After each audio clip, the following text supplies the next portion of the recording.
Hello students, how are you? Welcome to my channel Physics by MKR. Today's topic is application of vector subtraction, especially on relative velocities. As you know, rest and motion are relative but not absolute. Why? Because a body is said to be at rest if it occupies the same position with respect to time and surroundings, and said to be in motion if its position changes from time to time with respect to surroundings.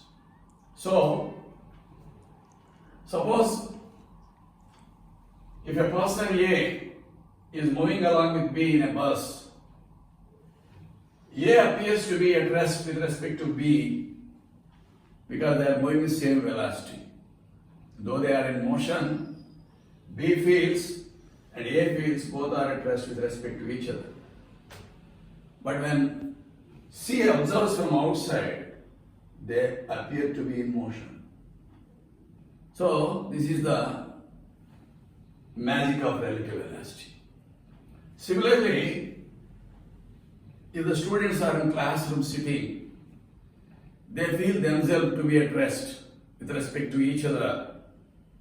But when observed from outside, that is from moon or from a distant star, they are rotating along with the earth. That means they are in rotating motion.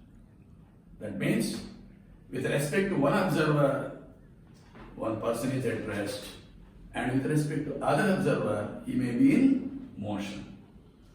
In all these cases, the observer feels himself to be at rest and observes the other world.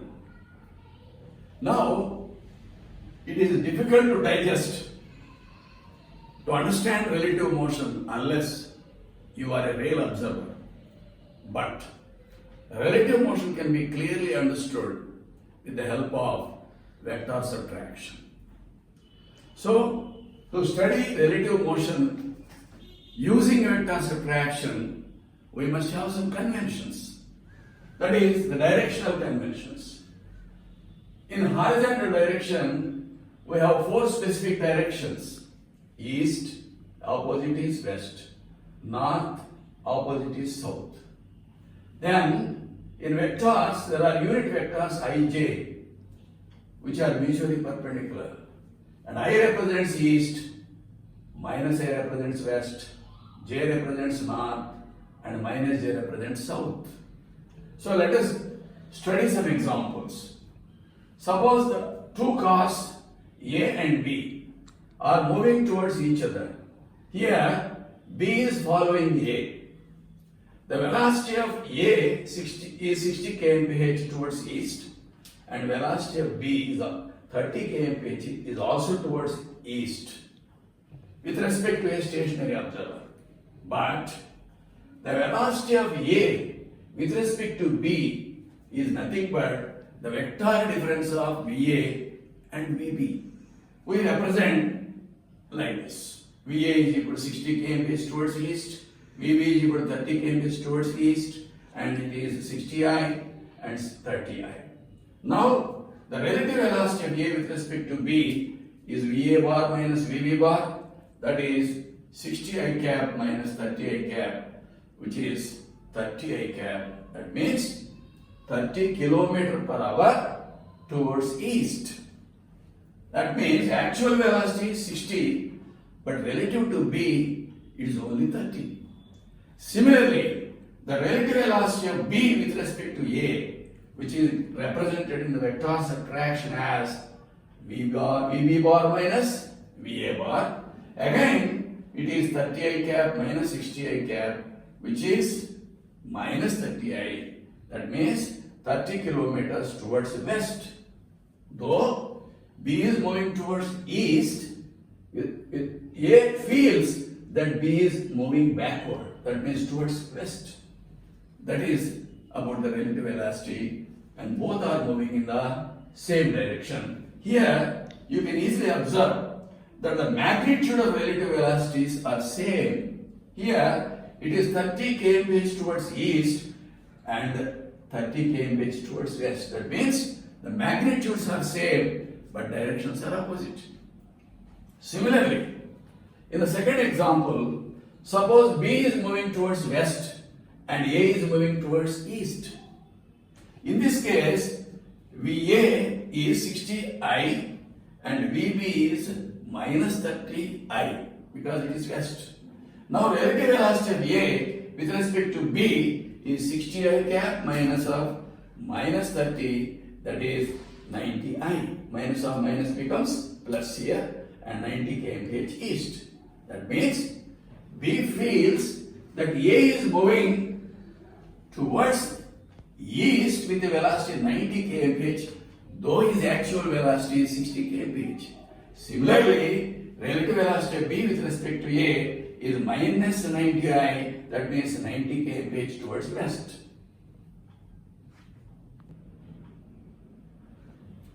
In the third example, suppose if A is moving towards east with a velocity 60 kmph and B is moving towards north, and that means in a perpendicular direction with a velocity 30 kmph.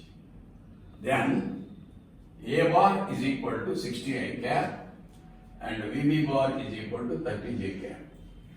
The relative velocity of A with respect to B is represented like this: VA bar minus VB bar, 60I cap minus 30J cap. Because I and J are mutually perpendicular, the modulus of VA bar minus VB bar is under root 60 square plus 30 square, which amounts to 45,000. It amounts to 45,000, which is 30 root 5 kmph. Okay? Now, the relative velocity of B with respect to A is simply 30J minus 60I and modulus of VB minus VA. As usual, the magnitude is same, that is 30 root 5 kmph. But regarding direction, this vector VA bar minus VB bar lies in fourth quadrant because I plus I and minus J. That means this is the relative velocity direction, VA bar minus VB bar.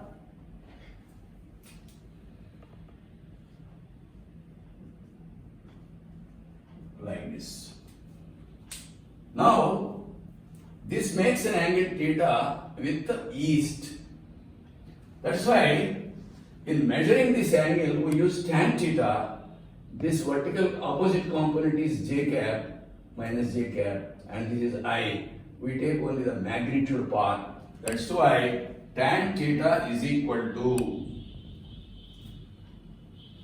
theta is equal to tan inverse half, because tan theta is equal to 30 by 60 and theta is equal to tan inverse half, which is 27 degrees south of east. This is represented like 27 degrees south of east. So the direction of relative velocity of B with respect to A is exactly opposite, which is again 27 degrees north of west. Now the fourth example is ship A is moving towards west with a velocity 40 kmph and ship B, which is 10 kilometers south of A, is also moving towards north with a velocity 40 kmph. So that means A is moving towards west and B is moving towards north. But initially, the ship B is 10 kilometers to the south of A and it is heading towards north. Now the question is, what is the relative velocity of A with respect to B? As usual, it is VA bar is minus 40I because it is towards west and VB bar is 40J because it is towards north. That's why VA bar minus VB bar is minus 40I cap plus 40J cap. and the magnitude, that is modulus of VA bar minus VB bar, is under root 40 square plus 40 square, which is obviously 40 root 2 kmph, and because the velocities are equal, the direction is southwest. The direction is southwest. That means B feels to be at rest here, and to B, A appears to move along this direction, that is towards southwest, with a velocity 40 root 2 kmph, though its actual velocity is 40 kmph towards west. But for B, it appears to move like this.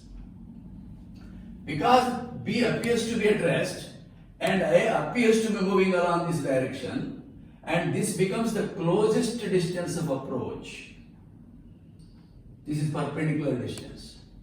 And this distance between O and B is 10 kilometer, and as A moves relatively in this direction up to P, it will be closest to B, and let us take this closest distance of approach is X.